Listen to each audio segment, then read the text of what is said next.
अस्सलाम वालेकुम। मेरी 14 साल हसीन साली कुछ दिनों के लिए हमारे घर रहने आई। मैं जिसे बच्ची समझ रहा था वो तो पूरी आग निकली। मेरी बीवी अस्पताल में अपनी माँ के साथ दाखिल थी, इसलिए मेरी सास रात को मेरी साली को मेरे पास छोड़ गई। मैंने उसे बच्ची समझकर अपने साथ सुला लिया कि कहीं वो नए घर में डर ना जाए, लेकिन उसने तो आधी रात को मेरे साथ ही बेड पर रात के 12 बजे के करीब मेरे कमरे के दरवाजे पर दस्तक हुई तो मैं जान गया कि मेरी साली निदा ही होगी, क्योंकि वो इस वक्त पूरे घर में अकेली थी और वो पहली दफा हमारे घर रहने के लिए आई थी, तो शायद उसे रात की इस पहर डर लग रहा था। जैसे ही मैंने दरवाजा खोला तो ये देखकर मेरी हैरत की इंतहा ना रही कि वो नीम बरहाना सी नाइटी पहने दरवाजे पर खड़ी थी। मुझे देखते ही कहने लगी कि अरशद भाई, मुझे आपके घर में बहुत खौफ महसूस हो रहा है, क्या मैं रात आपके साथ आपके कमरे में गुजार सकती हूँ? मेरी नजर में तो निदा एक 14 साल की बच्ची थी, लेकिन मैं पहली बार उसे यूं देख रहा था। वो तो किसी गुलाब की कली की तरह तरोताजा थी। 14 साल की उम्र में ही उसका बदन भरपूर जवान हो गया था। कमरे में मध्यम रोशनी होने के बावजूद भी नीम बरहाना नाइटी में उसके जिस्म का हर हिस्सा वाज़ेह नजर आ रहा था। वो मेरी बीवी की छोटी बहन थी। यही सोचकर मैंने उसके वजूद से नजर चुराई और उसे सोने के लिए सोफे पर तकिया रख कर दे दिया और खुद बेड पर लेटकर मोबाइल चलाने लगा। मेरी शादी को 5 साल होने वाले थे और मेरी शादी के वक्त निदा एक 9 साल की बच्ची थी। मेरा अपने ससुराल बहुत ही कम जाना होता था, इसीलिए मैं निदा को अभी तक बच्ची ही समझ रहा था। लेकिन मुझे क्या खबर थी कि वो तो पूरी कयामत बन चुकी है। मैं मोबाइल में मगन था और निदा सोफे पर भी चैन लेती थी। रात के उस पहर मोबाइल पर भी एक से बढ़कर एक सामान सामने आ रहा था, जिसकी वजह से मेरे सोए हुए जज्बात जाग रहे थे। मैंने रात को आवाज देकर पूछा कि कोई मसला है क्या? निदा कहने लगी कि अरशद भाई, ये सोफा बहुत छोटा है और मेरे पाँव सोफे से बाहर जा रहे हैं, जिसकी वजह से मैं सही तरह से लेट नहीं पा रही। निदा की बात सुनकर मैंने कहा कि ठीक है, तुम बेड पर आ जाओ, मैं सोफे पर बैठ जाऊंगा। निदा जैसे ही बेड पर आई तो मैं अपना तकिया लेकर उठने लगा, लेकिन निदा ने मेरा हाथ पकड़कर रोक लिया और कहने लगी कि अरशद भाई, आप क्या सारी रात बैठे ही रहेंगे? मेरे साथ यही बेड पर सो जाएं, मुझे कोई परेशानी नहीं होगी। मेरे लिए निदा के जिस्म से नजरें हटाना मुश्किल हो रहा था। मैंने बहुत मुश्किल से निदा की बात मानकर दूसरी तरफ करवट बदली और मोबाइल चलाने लगा। मुझे पता ही नहीं चला कि कब मेरी आंख लग गई। अभी मुझे सोए हुए कुछ ही देर गुजरी थी कि अचानक ही मेरी आंख खुली और मेरे रोंगटे खड़े होने लगे। मैं सोच भी नहीं सकता था कि जिसे मैं एक कम उम्र बच्ची समझ रहा था वो तो पूरी शराब है। हर गुजरते पल के साथ मेरे दिल में जज्बात का तूफान कांटे मारने लगा था, लेकिन मैं बहुत मुश्किल से खुद पर काबू पा रहा था। लेकिन फिर निदा ने मेरे साथ कुछ ऐसा किया कि मेरे कदमों तले जमीन निकल गई और ना चाहते हुए भी मैं उसकी बात मानने पर मजबूर हो गया। मेरी और सबा की शादी को 5 साल गुजर चुके थे और इन 5 सालों में ऐसा कोई दिन नहीं था जब सबा ने मेरी खिदमत में कोई कसर छोड़ी हो। मेरी और सबा की पहली मुलाकात कॉलेज में हुई थी और हम दोनों एक दूसरे को पहली ही नजर में पसंद आ गए थे। हम दोनों की प्यार मोहब्बत का सिलसिला बढ़ते बढ़ते शादी तक पहुंच गया था। जब मैंने अपने घर वालों को सबा के मुतालिक बताया तो मेरी माँ ने ये कहकर इनकार कर दिया कि खानदान से बाहर वो किसी सूरत मेरी शादी नहीं करेंगी। लेकिन मैं सबा की मोहब्बत में इतना आगे बढ़ चुका था कि वापसी का कोई रास्ता मुमकिन नहीं था। उसके बगैर तो एक पल भी गुजारा करना मुश्किल था। हम दोनों अपनी ही मोहब्बत में सारी हदूद पार करते हुए तमाम रिश्ते कायम कर चुके थे। कॉलेज में जाने के बाद हम दोनों एक दूसरे का हाथ पकड़कर वापस बाहर निकल जाते और कॉलेज के पीछे बने हुए छोटी छोटी होटलों में एक दूसरे के साथ वक्त गुजारते। मैंने अपनी माँ को मनाने की बहुत कोशिश की, लेकिन वो किसी भी सूरत में इस शादी के लिए राजी ना हुई और मैंने सबा के साथ भागकर शादी कर ली। जब मेरे माँ बाप को इस बारे में इल्म हुआ तो उन्होंने मुझे घर से ही निकाल दिया, क्योंकि मैं कोई नौकरी नहीं करता था और न ही मेरी कोई कमाई थी। और जब सबा के घर वालों को इस बारे में पता चला तो वो भी हमारी शादी के खिलाफ हो गई और वजह यही थी कि मैं कुछ भी नहीं कमाता था। बहुत मुश्किल से मैंने सबा के घर वालों को राजी किया, लेकिन सबा के घर वालों ने हमसे मिलना जुलना खत्म कर दिया था। काफी अरसे तक मैं और सबा फाकों वाली जिंदगी गुजारते रहे, लेकिन जैसे ही मेरी नौकरी लगी और मेरे हालात कुछ बेहतर हुए तो सबा ने अपने घर वालों से मिलना जुलना शुरू कर दिया। लेकिन अब वो लोग मुझे बिल्कुल भी पसंद नहीं थे, क्योंकि जब मुश्किल हालात थे तो उन्होंने मुझे नहीं अपनाया था और इसीलिए मैं सबा के घर न जाने के बराबर जाता था, साल में 1 या 2 दफा। इसीलिए मैंने सबा की छोटी बहन निदा को कभी सही से देखा भी नहीं था। न ही मैं इस बात से वाकिफ था कि वो अब 14 वर्ष की एक खूबसूरत लड़की बन चुकी है। खुदा ने हमें औलाद की नेमत से कई सालों तक महरूम रखा था और बहुत ज्यादा इलाज कराने के बाद अब सबा हमारे बच्चे को जन्म देने लेने जा रही थी। मेरे घर वाले तो थे नहीं, इसीलिए मजबूरन मुझे सबा की माँ को बुलवाना पड़ा। और जब हम सबा को अस्पताल लेकर गए तो डॉक्टर ने बताया कि सबा को 1-2 दिन अस्पताल में दाखिल रहना पड़ेगा। प्रेगनेंसी के इस अरसा में सबा को बहुत सी बीमारियां हो चुकी थी, इसलिए उसका केस काफी मुश्किल था। सबा के वालिद कहीं शहर से बाहर गए हुए थे, इसलिए सबा की वालदा ने उसकी छोटी बहन को मेरे पास हमारे घर में छोड़ दिया, क्योंकि वो उसे अकेला नहीं छोड़ सकती थी। मैं बहुत अरसे बाद सबा की बहन निदा को पहली दफा देख रहा था और मैं उसको देखकर हैरान रह गया था। मैं तो सबा की खूबसूरती का ही दीवाना था, लेकिन उसकी छोटी बहन तो उससे कहीं ज्यादा खूबसूरत थी और उसे देखकर मैं सबा को भूल गया था। निदा ने सबा की गैर मौजूदगी में घर के सारे काम काज बहुत अच्छे से किए और मुझे बिल्कुल महसूस नहीं हुआ कि सबा घर में नहीं है। कहने लगी कि उस दिन के बाद से मैं उसके ख्यालों में बैठ गया था और वो यही तसव्वुर करती है कि उसकी जिंदगी में आने वाला शख्स भी बिल्कुल मेरे जैसा ही होगा।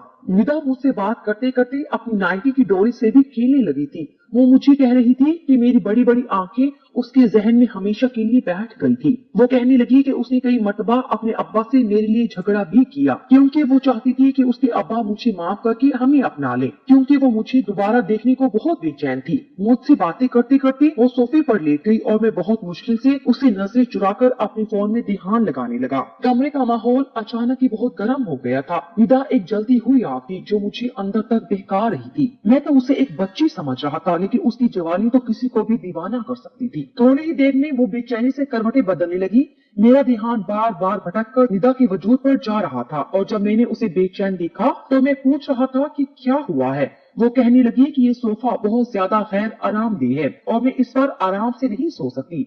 ये सुनते ही मैंने उससे कहा कि वो बेड पर आकर सो जाए और सोफे पर मैं सो जाऊंगा। वो जैसे ही बेड की तरफ आई तो मैं उठने लगा। निदा ने फौरन ही मेरा हाथ पकड़कर कहा कि अरशद भाई, आपको तकलीफ उठाने की क्या जरूरत है, ये आपका अपना ही घर है। मैं एक तरफ लेट जाती हूँ, दूसरी तरफ आप लेट जाएं। मैं निदा की बेबाकी देखकर हैरान रह गया था, लेकिन मैं खुद भी आराम करना चाहता था। सारा दिन सबा के पीछे मैंने अस्पताल में काफी भाग दौड़ की थी, इसीलिए मैं बेड पर एक कोने से होकर लेट गया और अपना फोन चलाने लगा। निदा की मौजूदगी में अपने जज्बात पर काबू पाना मेरे लिए एक मुश्किल मरहला था, जिससे मैं उस वक्त गुजर रहा था। फोन चलाते चलाते ही मुझे कब नींद आ गई मुझे पता भी न चला और जब मेरी आंख खुली तो मुझे ऐसा महसूस हुआ जैसे कोई मेरे जिस्म पर हाथ फेर रहा हो। और जब मैं पूरी तरह होश में आया तो मुझे अंदाजा हुआ कि निदा मेरे बहुत करीब लेटी हुई है और उसकी उंगलियां मेरे जिस्म पर हरकत कर रही हैं। मेरे अंदर एक तूफान सा उठने लगा था। निदा जानबूझकर मेरे जज्बात को उभार रही थी। वो अपने दिली जज्बात को बातों बातों में पहले ही बयान कर चुकी थी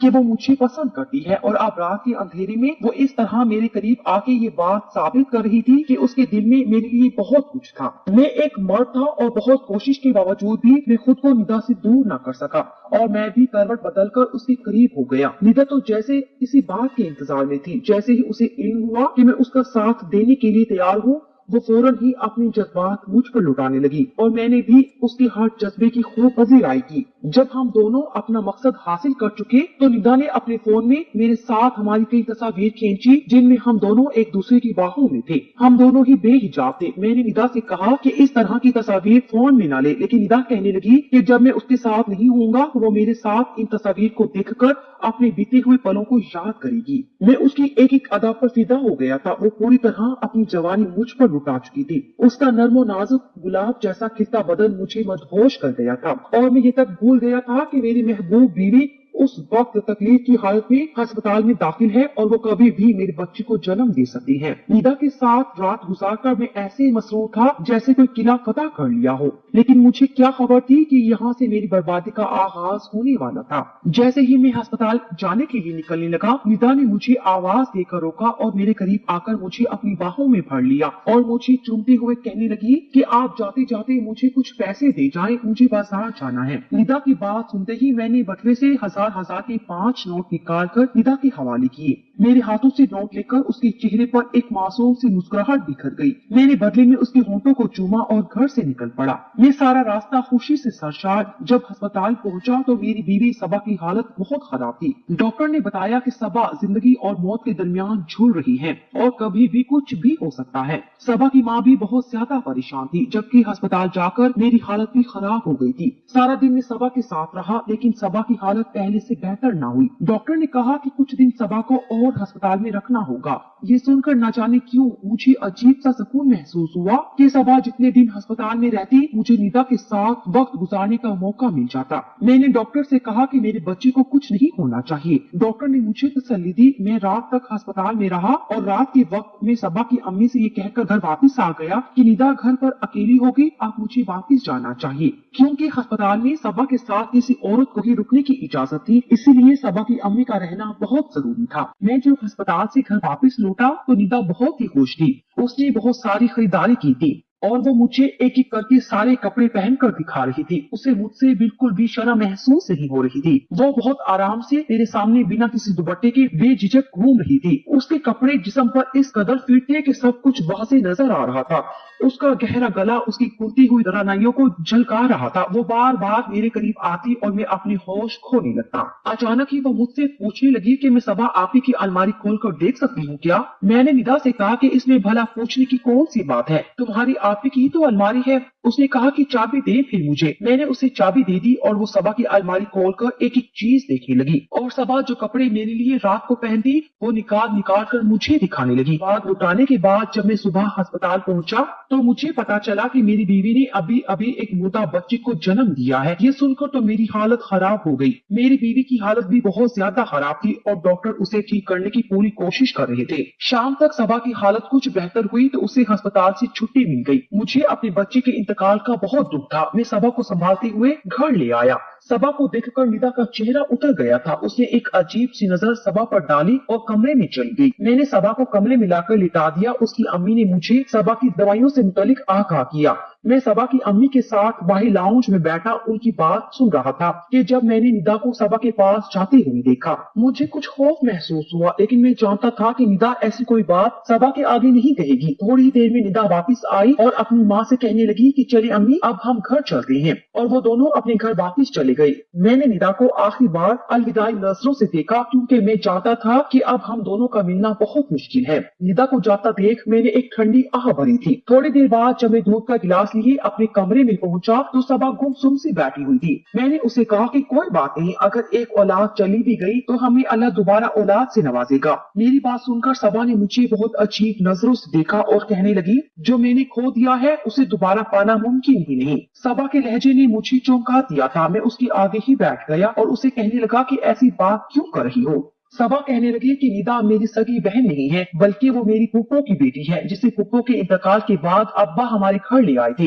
लेकिन निदा को बचपन से ही मुझसे बहुत नफरत थी क्योंकि घर में हर चीज मेरी थी और उसे हर वो चीज चाहिए होती जो मेरे पास होती। अब्बा ने कभी उसे किसी चीज की कमी महसूस न होने दी, लेकिन उसके बावजूद भी वो मुझसे हसद में मुब्तला रही। उसकी नजर हर उस चीज पर होती जो अब्बा मेरे लिए लाते या जिसे मैं पसंद करती। जब मेरी तुमसे शादी हुई तो तुम मेरे घर आना जाना नहीं करते थे और मुझे इस बात की तसल्ली थी कि वो तुम पर अपनी नजरें नहीं जमाएगी, लेकिन मुझे अंदाजा नहीं था कि वो मेरी हसद में इतनी आगे बढ़ चुकी थी कि उसने तुम्हें मुझसे छीनने के लिए वो सब कर दिया जिसके बारे में मैं सोच भी नहीं सकती थी। सबा की आंखों से आंसू बह रहे थे और वो मुझसे कह रही थी कि निदा ने जाने से पहले मुझे वो सारी वीडियो दिखा दी है और सारी तस्वीर भी दिखा दी है जिनमें हम दोनों एक साथ थे। सबा की बात सुनकर मैं सदमे में आ गया था। निदा ने सब कुछ जानबूझकर एक मकसद के तहत किया था और मैं उसके हाथों खिलौना बन गया था। सबा की आंखों में मेरे लिए सिर्फ और सिर्फ नफरत बाकी बच गई थी। उसने अपनी औलाद भी खो दी थी और शोहर भी। मैं सबा के आगे शर्मिंदगी से सर झुका गया था कि जब सबा ने मुझसे कहा कि वो जाते जाते मुझसे मेरी नीली नाइटी मांग कर ली गई है क्योंकि वो तुम्हें मुझसे ज्यादा उसके बदन पर जचती हुई दिखाई देती है।